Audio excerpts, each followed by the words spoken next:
Hey YouTube, what's going on? As I'm getting my videos um, back onto YouTube and filming and stuff and all that, I decided to finally do the video on my Ozzy collection that I wanted to do for some time but held it off because I just wasn't able to get around to it. And then I decided that I would expand it beyond just vinyl records to, I guess, show the sick and sad obsession and how far it's come. So I guess for starters, um, besides the sweater, um, as um, can be seen behind me, there's three of um, many records. Up at the top, original Blizzard of Oz. That one's actually personally autographed by Ozzy Osbourne with there's no COA, but there's actually pictures of him signing it to authenticate it. And interestingly enough, that's actually the first LP in my collection, which started about now 6 years ago, give or take a month or two. Is it? I got that just before my first Ozfest, so that would have been probably, yeah, July or August of 2005. Um, Moving on, Black Sabbath Paranoid. Um, the only Ozzy era on vinyl that I have. Get to the CDs later, but that's the only vinyl to this point. The bottom, Speak of the Devil. Maybe hard to see because I'm on a laptop cam. I don't want to move it around so get all jittery and start shaking. Poster on that wall, Ozzy Osbourne from the Ritz, New York, September of 1982. Found that, or actually my dad found that for me at a local bookstore when I was in high school. And yeah, anything Ozzy,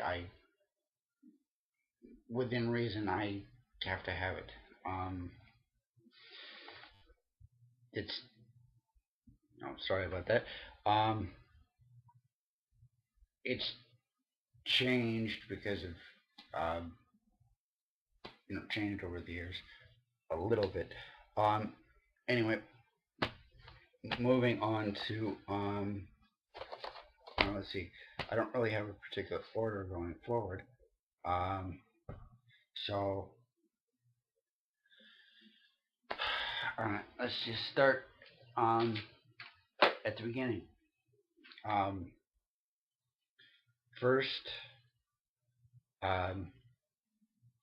Ozzy related piece of music with anything that he'd done. Black Sabbath Past Lives. Got this as a new release, and I'm absolutely amazed by it. Still happens to be one of my favorite live albums. Just amazing. That's really all you need to say about it. It's just, it'll give you chills. I mean, I mean, really shows what Black Sabbath was capable of, and it's just it's awesome. And do have it is on vinyl, which I found out from another YouTube user. Just haven't been able to find it, um, but it's definitely on the list because it's just awesome. See, moving on.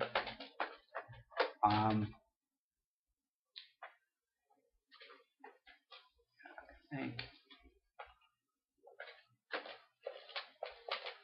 this is mostly all of them. Um,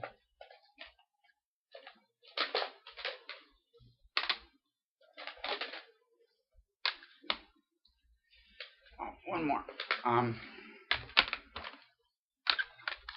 Okay, this is most of the CDs. Um, there's one which I'll have to do some explaining about. But anyway, first up, um, Blizzard of Oz. Um, this is the '95 remaster, which I actually picked up for about $5 on eBay uh, years ago, and very happy to get my hands on. Um, because at the time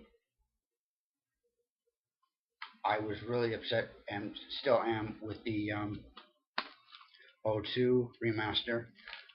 This was given to me as a present. It's still in the shrink wrap and will never be opened, um, because very unhappy with what they did to it. And I would say it's one of the worst examples of an album re-release. Um, thanks, Sharon. Um, but anyway, um, a lot of the stuff that was on here, at least, um, the stuff that would be played, the tracks that would be played in concert, um, were on here. So I already heard that this is essential uh, Ozzy Osbourne, and about half of it, um, half that album is on here with these mixes. So I already heard all this, and you can definitely tell um, that something was done to the album. Um, okay, but enough about that. I've railed on that for years, and it's time to stop. Um, Tribute. Um, this is the original.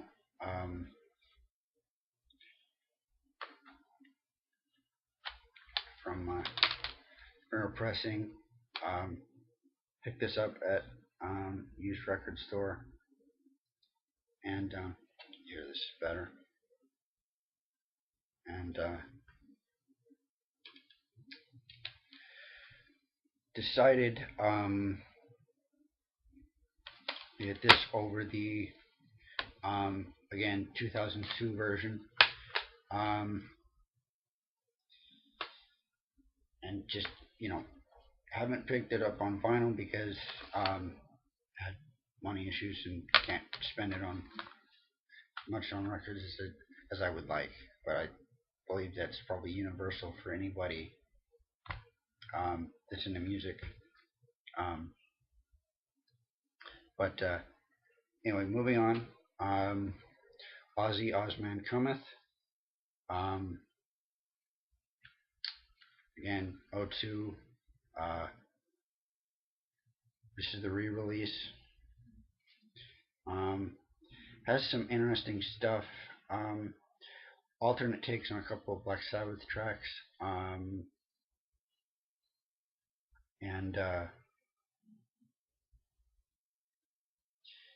yeah, which are the first two tracks, Black Sabbath and War Pigs.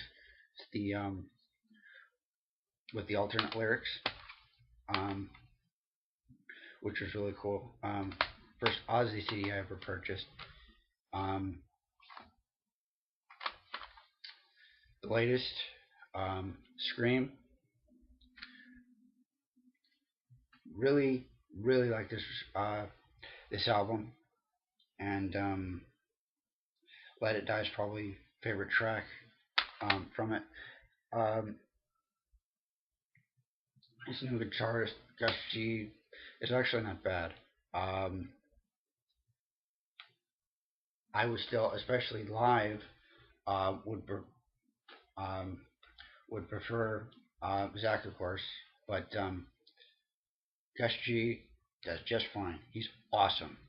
Um, you definitely have to see him live to fully appreciate what he can do, and that makes it a lot easier. At least I think so. Um, okay. Um, Ultimate Sin. Um, Favorite album cover art of any album that he's ever done.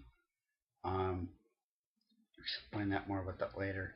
I do like this album, even though, of course, he said for years he didn't like it, but of course it was over this. It's over the same thing with the contributions to his first two albums. With he's having legal issues with people that contributed um, to the material on it, and that's one of the reasons why it fell out of his catalog for a number of years, and why it wasn't re-released back in 2002. This version, I believe now, is more widely available than it used to be. Again, this was an eBay pickup um, because at the time I was looking for it, it was incredibly difficult to find. Um, and that's a shame because even though it was kind of a departure musically for him, and definitely his style changed during that period, still enjoyable as an Ozzy Osbourne fan. I still enjoyed it, and it's a shame that that happens. That artist doesn't like something and they just get rid of it. But of course, that's the business side. Um, Moving on, Ozzy Osbourne, No More Tears. Again, the O2 um, release, and probably of the albums that he did, I don't have all of them because of the ridiculous um, butchering that was done to these. This is probably the better, the best of those, I would think. Um, my favorite Ozzy album personally, um, followed close by Diary. I mean, it's just, to me, every song is essential and hard hitting, and this is an album that you got to hear all the way through, not just a couple of songs, all the way through. Um, and uh, every song to me is just absolutely great. Um, and it was interesting that the song Hellraiser was used in Grand Theft Auto San Andreas, which no complaints there. It was done before. Um, Bark at the Moon was actually used in Grand Theft Auto Vice City, and this will be part one. a conclusion to it. Stay tuned.